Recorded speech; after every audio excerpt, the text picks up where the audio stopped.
Good afternoon, everyone.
Good afternoon, everyone.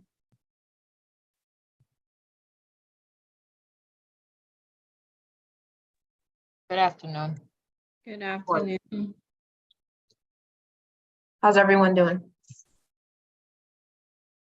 I'm great. Good to hear. How about you? Hanging in there, staying busy.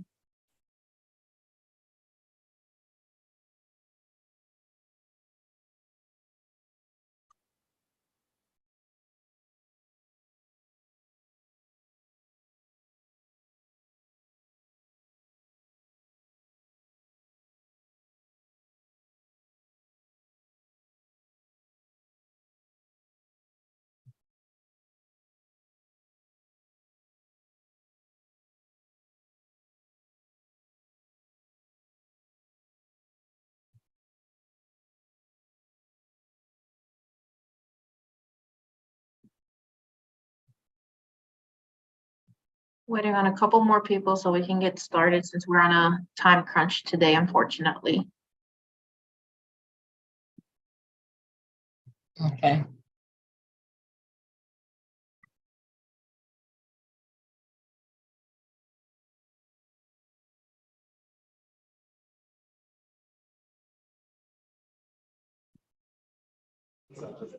Good afternoon, team. Good afternoon.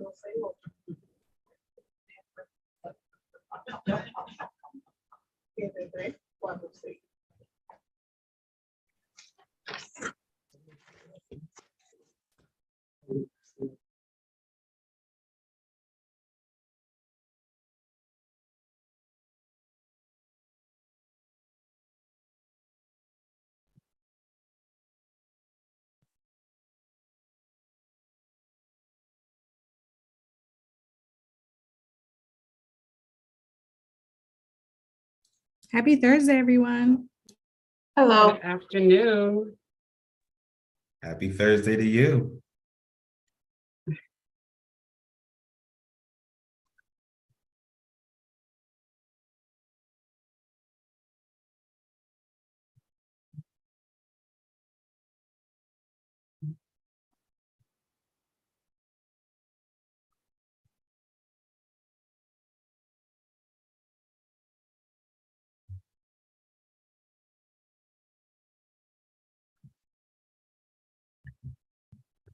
All right. I'm trying to see if we have everyone here. We do. Nishette, are we missing anyone before we get started on your end for the contracts? Yes, we are.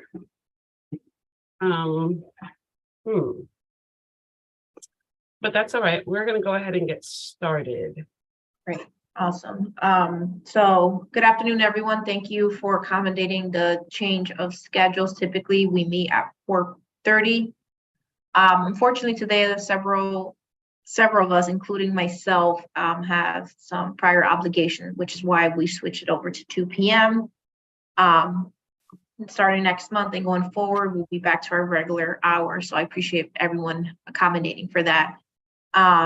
So with that being said, I'm Jahira Scribano. I want to call the FCE committee meeting to a start. It's 2:03 p.m.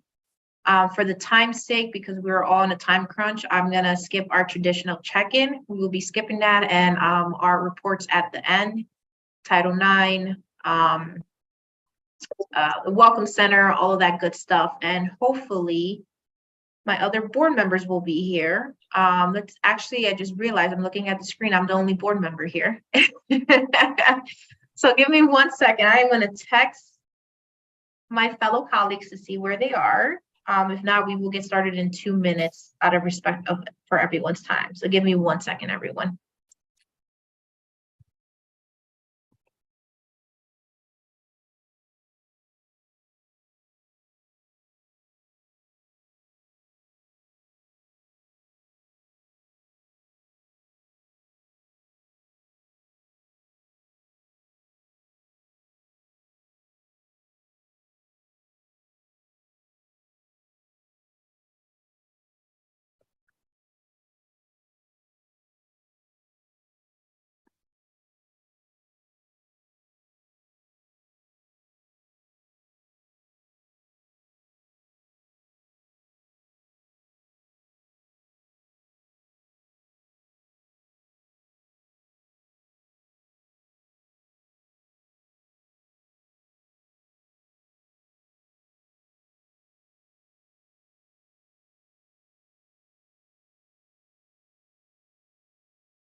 Okay, now getting a response back. For the sake of time, we're just going to go ahead and get started. And hopefully my other fellow board members will go ahead and join us. If not, this is being recorded and it is live on YouTube.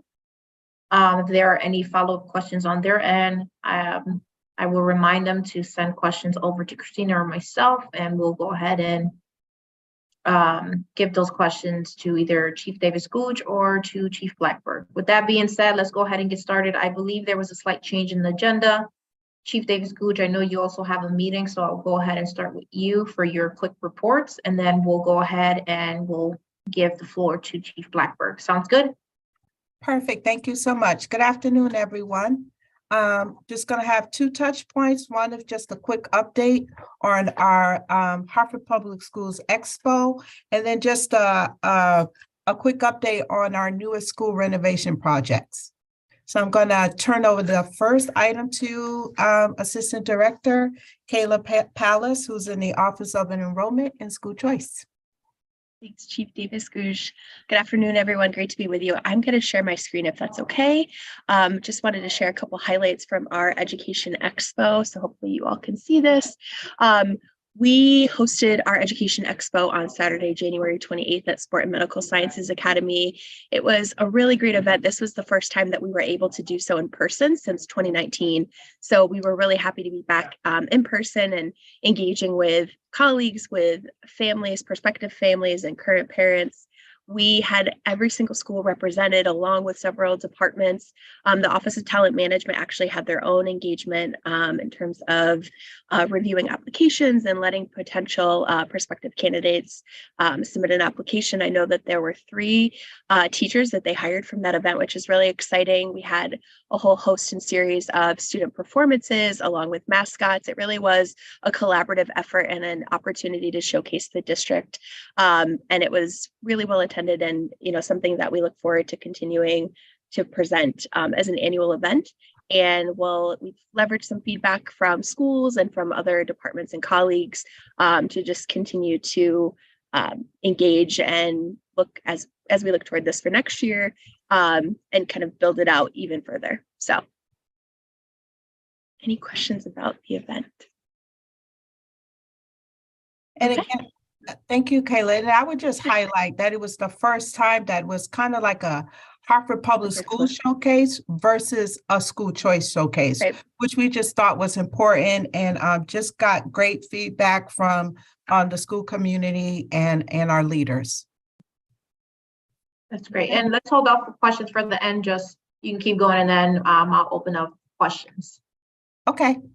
So next, I just wanted to just give a quick update. I hope many of you are aware that we have 3 schools currently in renovation status.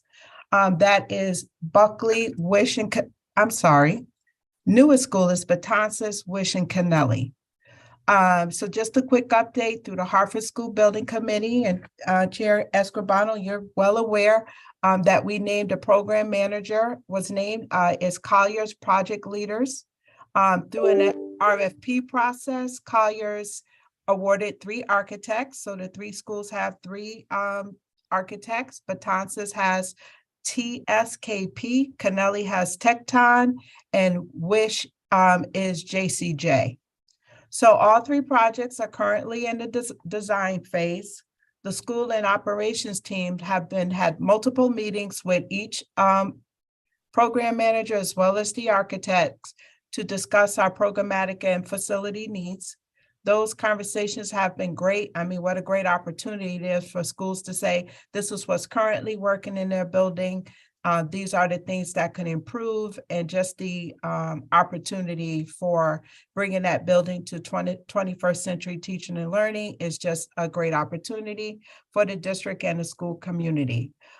This Friday, to ensure continuity of materials and standards across all schools, the architects and the program manager is going to meet with district leaders, our content directors, our special education assistant superintendent, and they're also going to give feedback to the architects regarding programmatic needs and space needs for special programming.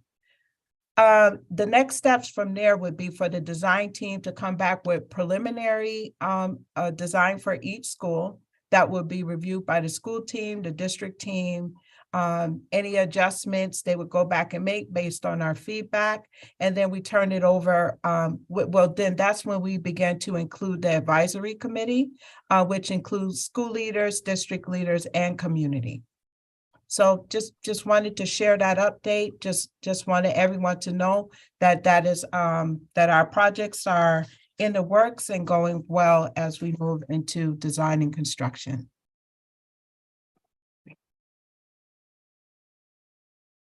Great. I appreciate that. And I just want to emphasize again, Chief Davis-Gooch, I know there's, to the viewing audience in the community, there's been a lot of murmurings around Wish School being permanently closed. I want to make it clear on the record again, that is false.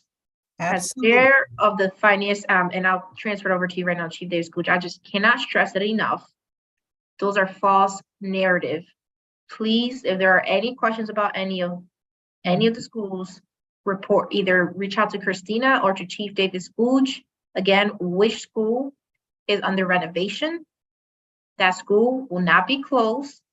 So again, to the viewing audience and everyone in the community, that's a false narrative that's out there, unfortunately, and we're doing all that we can on our end to dismystify that false narrative. So Chief Davis-Gooch, I don't know if you want to add anything to that. Yeah, I would just add that as we went to submit our educational specifications to the state for the renovation project, we were able to designate swing space on Vine Street, and that project is actually, and that's to ensure that we can expedite the project, right? So while Kennelly and Betances, even though they're occupied renovations, we still have a date of fall 2027. The goal was to expedite Wish. And so while they're on Vine Street in this moment, they'll be returning to their building fall 2026, 1 year ahead of the other projects. So the reason they're out there building is to expedite the construction and getting students back into their building. Thank you for that clarification and extra information. So again, I'll say one last time before we move on. It's a false narrative that which school is being permanently closed is under renovation. If there are any questions about any of that, please reach out to Christina Santiago or please reach out to Chief Davis Gooch. It's really important that we continue to clarify those false narratives. With that being said, I do not have any questions. I am also on the school board committee, as you indicated, Chief Davis Gooch, so I'm pretty aware of all of that. My other fellow board members are not here, so we're gonna move on. Again, I will reiterate that this is being streamed and recorded, so they will have an opportunity to review this recording. And if there are any additional questions, that will be sent over to you, Chief Davis Gooch and Kayla and Chief Blackburn. So just putting that on the record too. So I think that's the end of your report, right, Chief Davis Gooch? It is. Thank you so much for the opportunity. I wish you all a great afternoon. Great. Take care and good luck with your meeting. Bye-bye. Thank you so much. Bye-bye. And thank you, Kayla. So we will move on to the next thing on our agenda, which is the acceptance of funds contract approval for the extended school hours grant. Let me just emphasize by saying these are state funds and they have already been approved in our budget.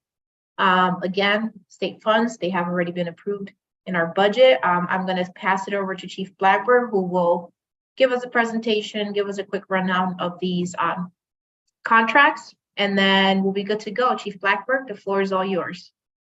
Thank you and good afternoon again to everyone. And thank you, Sharice, for sharing. So as Board Member Escribano has shared, this is for acceptance of funds and also a contract approval. The board has, in essence,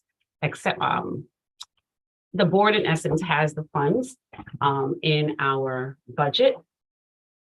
But this piece is really about the contract approval. So you can move to the next slide, Sharice. Thank you. So just a little bit of background. The Connecticut State Department of Education, they do make these funds available through Alliance and Priority funding, and those are school district designations. And so they do provide the extended school hours for academic enrichment, support, recreation programs during non-school hours. The other piece I just want to highlight is that this is something we have done for several years in our school district in different ways. Last year we approached it a little bit differently, but this year we are moving back to, the full RFP process, providing funds to agencies that complete that RFP. That's done in partnership with the City of Hartford. So we want to keep fidelity to that. Anytime we do have some sort of procurement, we go through the City of Hartford and they assist us with that piece. So it's open to any provider in the city. It goes up on Planet Bid, so it's open to any and everyone. All they need to do is apply. Hartford Public Schools, we then review those proposals. There is a scoring process, and then from there, allocations and recommendations are made.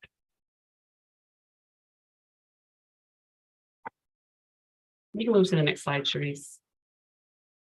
So the goals of the extended school hours program are as listed. I'm not going to read them to you, but definitely want to highlight that one of the major purposes, we want to improve the quality of after-school programs in Hartford, increase that participation for our students in extended day programs, strengthening partnerships between the school and community agencies. That speaks to our district strategic plan of engaging community partners, of course, supporting parental involvement, and then just building the capacity of Hartford Public Schools and community agencies just to deliver and assess the quality of our extended day programs.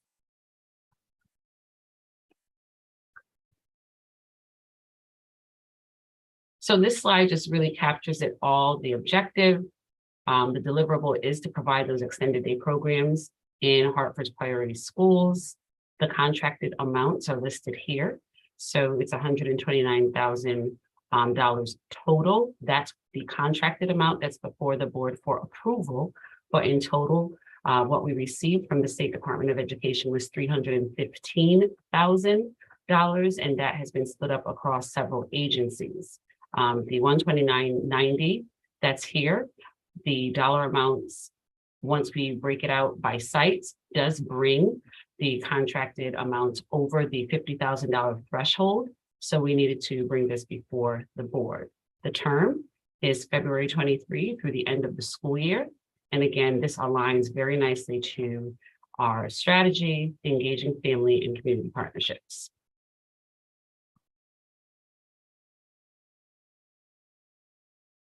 Wanted to just share what each entity is planning on doing with the dollars through the extended school hours program. Connecticut's will service West Middle and Naylor. So they'll be looking at tutoring, mentoring, art, book clubs, and enrichment.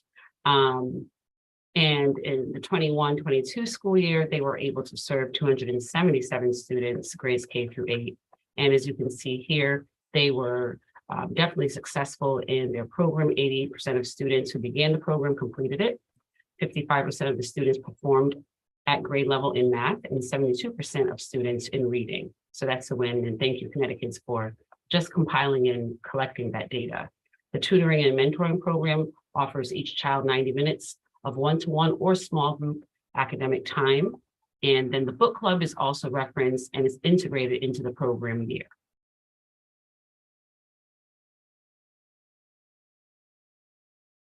Next is the Village for Children and Families. They will, and I feel to say that Connecticut's will be servicing students at West Middle and Naylor. So the Village for Families and Children's, I probably said that backwards, forgive me. Village staff, I apologize. They will be supporting Burr Middle School, MB Fox, and Sand, and they will look to expand and enhance their current after-school programming. They collaborate with contracted community partners to lead STEAM activities, workshops. In the 21-22 school year, the Village served 87 students at Sand School, 103 at MD Fox, and 96 students at Burr. 100% of those students who were attending were promoted to that next grade level. Engagement incentives were provided for families and caregivers during the events. And so just again, want to go back to, if you could go back to that slide that just lists everything out nicely, Sharice. This right here is the meat of this, is in regards to the contract, the objective deliverables, the amounts, the term, and then how it aligns to the overall district goals and strategy. And so I'll pause there.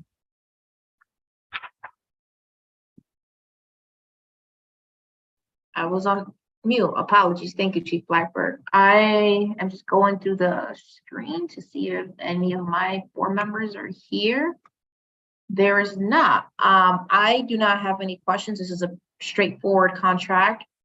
In my opinion, we've done this already. So I do not have any questions, Chief Blackburn. If you want to continue to the next contract that's on our agenda, and that is for, sorry, apologize. I'm putting hours. Yes. Board Member Escobar, I just do want to call attention to both Connecticut's, the Executive Director of Connecticut's, Miss Andrea Williams, as well as Kira Steele, the Program Manager, are on the line. And from the Village, we have Mr. Alden Allen. So just wanted to let you know they are here. Thank you for that. And thank you guys for joining on this. It's a pleasure to have you guys here, and thank you for all the work that you are doing. I know it is not easy, but this is such an important thing for our families and for our kids. So I want to just take a moment to say thank you to that. Seeing no questions, obviously I'm the only board member, which is why it's important to have other board members, because they always have additional questions, which is important. But again, they will follow up with additional questions via email. Chief Blackburn, if I don't know if you want to give the floor to any of them. If not, I'll leave it up to you. We can move on to the second contract approval, the same situation. So you let me know what you want to do. So I would, leave that to either Ms. Williams or Ms. Steele and Mr. Allen, if there's anything that you'd like to add. Again, I apologize, Mr. Allen, for butchering the Village. I know it. I do know how to say it, but I apologize. So. Would you guys want to say any Yes. additional comments? Hi, everyone. I'm Andrea Williams, Executive Director at Connecticut's. Thank you all for having me. I won't take much time. I just wanted to extend our appreciation for the support and the trust in our organization to continue to support our youth in our community. So thank you all. And we look forward to a long-term partnership working together and supporting our youth.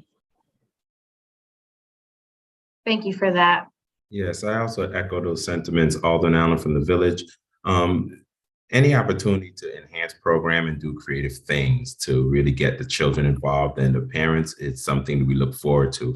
And this allows us to do some activities that we had on our minds, but we didn't have the funding to accomplish, which really kind of centered on some STEM and STEAM activities, as well as some creative pieces, bringing the SEL work home to parents. So definitely appreciate the opportunity to be a part of this. Thank you. And before we move to, and thank you, Mr. Allen and Ms. Williams, before we move to the other grants, I do just think it's important for the listening and viewing audience to hear that the other organizations that did receive funding through the Extended School Hours Grant are Active Theater, the Boys and Girls Club, Catholic Charities, the Center for Latino Progress, Connecticut's who's here with us, Girl Scouts of Connecticut, Hartford Knights, Mad, and the Village, who's also here with us. So what I love about this group is that, you know, it's small, larger organizations, some more, what's the right term? Like grassroots types of organizations. So I think it's a well-rounded group that did receive funding for the Extended School Hours Grant. Thank you, Chief Blackburn, for that additional information. And let me also add to that by saying that Chief Blackburn, apologies, and her team within internally, right, they evaluate and work very closely with each of these CBOs to ensure, right, they're held accountable per our contracts with them, but also making sure that they have what they need to be successful, because none of this is easy. You know, we're working with family and kids with a lot of high needs. So thank you, Chief Blackburn, and your team for continuously having open door policies to the CBOs and supporting them as needed. Thank you. If there are no additional comments, we can move on to the next contract approval. I'll hand it over back to you, Chief Blackburn. Thank you. Okay. So I know Sharice is going to share the screen, but Ms. Williams and Ms. Steele, I know it's still the middle of the day, programming is about to kick off. So feel free to exit if you need to. Thank you. Have a Thank wonderful day, everyone. You too. Okay. This is also for acceptance of funds and a contract approval for the State Department of Education Family Resource Centers.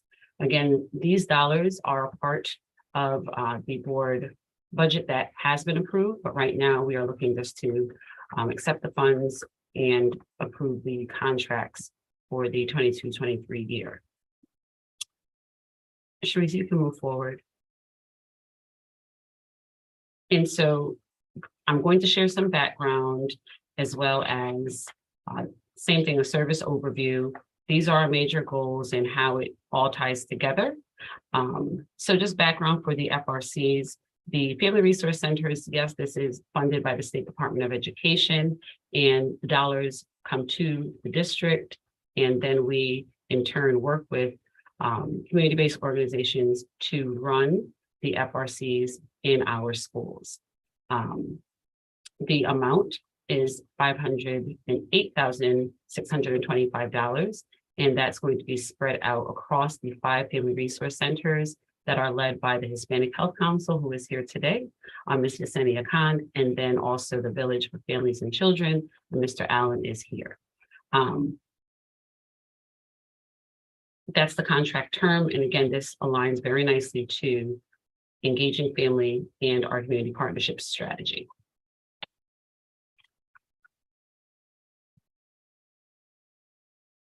Just for service information, the Hispanic Health Council, they run the FRC at the Maria Sanchez School. The Village operates FRCs at Burns Latino Studies, Sarah J. Rawson, Sand, and Fred D. Wish. The Family Resource Centers, they do offer a variety of programs, play groups, adult education, referrals to other agencies, family trainings, and after school programs. So the FRCs, they do support attendance, but they also really have a tie into families and equipping families using that dual capacity framework. As students are learning, families are also learning.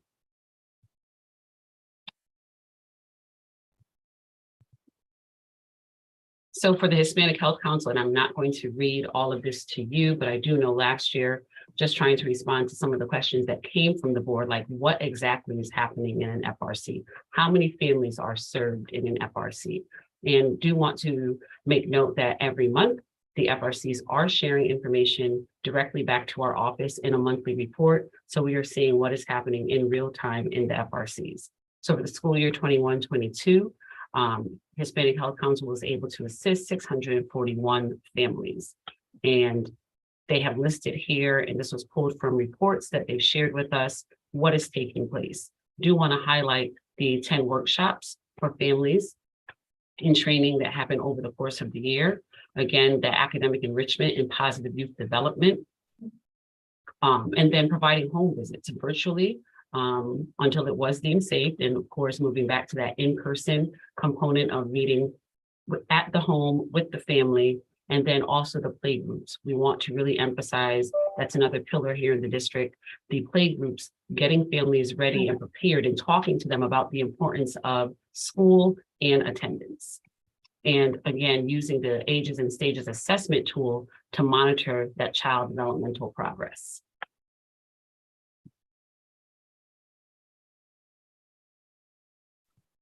The Village for Families and Children, they are across 4 schools. So for the 21-22 school year, they were able to assist 7,251 families.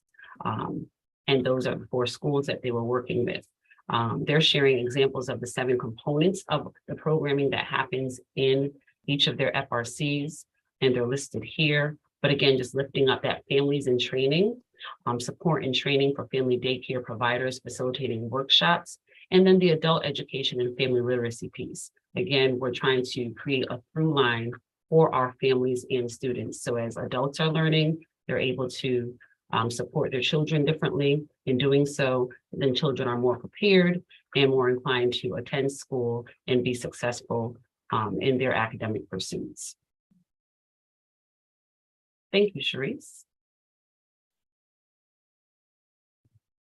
And so I'm going to pause here for questions, and I'll follow your lead, Board Member Escribano. And so since we have our partners here, we'll open the floor to them if there's anything that they want to add, or if you want to go straight into questions that you may have, Ms. Escribano. Thank you, Chief Blackburn. Let's go ahead and give them an opportunity to add any additional context and any other additional backgrounds that they may have, and then we'll open it up to questions.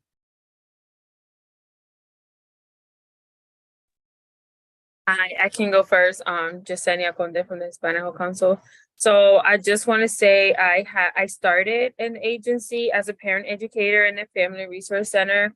So now just being a part of the management team that the parent educator gets to meet with the family, we have become an advocate for the community, not just for the families that come through the doors, and established such a great partnership with the schools. So the families are, like, when you hear their success stories, I guess the numbers don't really get to tell that. So it's very important for us to capture that success story, like what happened between A through Z. So the Family Resource Center gives every family a chance to do that. So we follow them throughout.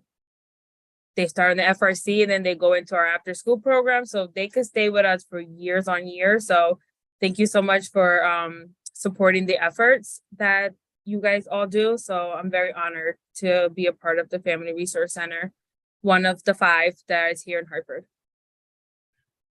Absolutely. And definitely, it is a great opportunity to continue to be a part of the continuum as we're looking at education, being able to provide that early engagement for families and provide those services in a setting such as their home or within the community really begins to help. And with that, then we're able to, as Yesenia has pointed out, to really help navigate people into the schools. And with our staff centrally located in the schools, we're able not only to assist families during the school day and students, but we're also able to connect with teachers. And sometimes those calls that get missed and those communications, those points of contact, we're able to help sort of make happen. Right. And it provides a safe space for families. It provides a safe space for staff and families and staff combined. So these things we look forward to, and with our principals and our schools making themselves available for these sorts of engagement when parents are in this space, it facilitates that engagement and that connection that we're looking for. And it allows us to really focus on the tenets of resiliency and positive youth development, right? Focusing predominantly on those connections to caring adults, right? And that sense of community where it isn't a punitive engagement, it is a conversation. It is an engagement that allows us to move towards helping that child and that family succeed. So we definitely appreciate the partnership and the continued commitments. Thank you for that. I couldn't have said it any better myself. I appreciate you guys being here, all of our CBOs that work with HPS. We all know it's not an easy job, working with such a high need population, but also population that has a lot of love to give, right? So thank you so much for your efforts. I greatly appreciate it. And this is a question I always ask any CBO that comes in front of this committee is, right, there's always room for growth. We're doing the best that we can with what we have. And I just want you guys to know that, as a board member and a community member, we're here to support you any way that we can with what we have ourselves. And if there are any ways that you think anything that you think, resources or whatever it is that would help you elevate and continue growing to support our families as you see these needs arising. I hope you guys know Chief Blackbird. I'm sorry, Nisha, I don't know what's going on with me today. Her door is always open. Her team is always there. And same here as the chair of the finance and community engagement. So as you guys think about, we're wrapping up this year, but as we go into the new school year, thinking about what else potentially that we can do as a collective to support you guys, I would appreciate that feedback. And, you can send that to Chief Blackbird and she'll relay it over to me, but something to think about, like what else we can do on our end as a board to support you guys in your efforts. Well, I'd just like to take this time just to say now that currently there is a bill being proposed that would quadruple the FRC funding. There are some realities associated with finance with the Family Resource Centers and PAT, which is the home visitation program. And there's some realities around, if you go to sort of different arms of the state, the pay scales look different, the funding levels look different, which changes the level of staff we're able to engage, because again, it's tedious work, right? And it's a work of passion. And we want to, especially in these times, we want to begin to sort of balance that better if possible.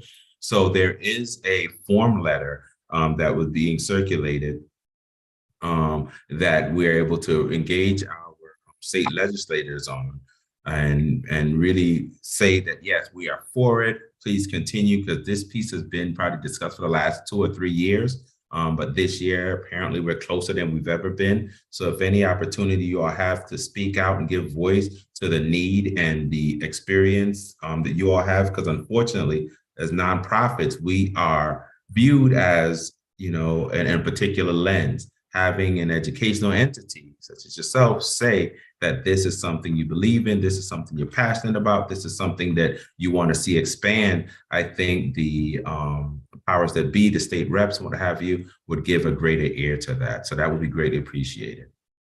Well, thank you for sharing that. And if you can go ahead and share that with Chief Blackbird, if you haven't already, and with Christina Santiago, she can then share that with all of the board members. That would be great. Thank you again for highlighting that. It's really important. As we all know, right, family community engagement aside, if we don't change state legislation and state funding the way it is currently, our hands are tied, unfortunately, to an extent at the city level. So it has to start at the top. And so I'm a huge advocate in terms of lobbying our state senators and reps to really understand the needs of our community, not only in Hartford, but all the other urban districts, because we're all sharing the same level of need. So thank you for highlighting that. Is there any additional comments or anything that needs to be said, Chief Blackbird, on your end? If not, I think Wow, this is the fastest meeting on record. The only thing, and I know this would have probably been in Viviana's report, but just want to highlight, and again, thank you to the partners. You guys know that I appreciate all that you do, can't tell you enough. But a couple of things. One, that we do meet with partners regularly monthly, so it's not like, you know, this is the only time we see them. We do have a regular cadence of just connecting. That's one. Number two, family and community educational supports. We do have an upcoming community conversation that's going to be held on March 2nd. So again, we invite all partners, our listing audience. You will see more flyers everywhere. Board members can come, all of that. So that's the only other piece that I wanted to add. And it will be in, you know, your update. We'll ask Christina to put it in your update as well. I know the last one that we had, Ms. Brody, she was serving as parent and board member. I understand that. So just wanted to highlight those two pieces. Thank you for highlighting that. And again, that just goes to the fact, emphasizing the important role that Chief Blackburks and her team plays in making sure that we have open doors and communications with our CBO to support them and also just support our families in general. So thank you again, Nishette, to you and your team and everyone on this call and all the other CBOs who are not on this call. So with that being said, there's no other questions. I can't believe I'm saying it. We're finishing super early, which is great for me because I have to run to another meeting. We are going to call this meeting to an end. I thank you again for you guys being flexible with the change of time. And starting next month, we'll go back to our regular hours and our regular check-ins, I promise you. One last thing, yes, I don't know if there's a way for your other board members who are not here. I did inform the partners that they would need to come to the February 21st meeting. But if there are questions after they review the information that they have, if possible, they can share those so we can address those prior to the meeting. Because I don't know where this will live on the agenda, but again, partners have been prepped to attend that meeting. Yes, and I will be sure to follow up with Christine on that. And as always, you know, Nishette, that I tell them to submit their questions as soon as possible before, so that way you and your team have an opportunity to answer those questions. So thank you for that reminder. So formally, I am going to go ahead and say my recommendation is to move this to the Finance Committee for them to approve it on their end, and then it will go to the full board. So thank you, Chief Blackburk. Thank you. Great, so I think we're all set. There's no additional comments or questions. I'm gonna give you guys the rest of your afternoon and take care and stay warm. It's kind of nippy out today. So take care and have a great rest of your afternoon and evening.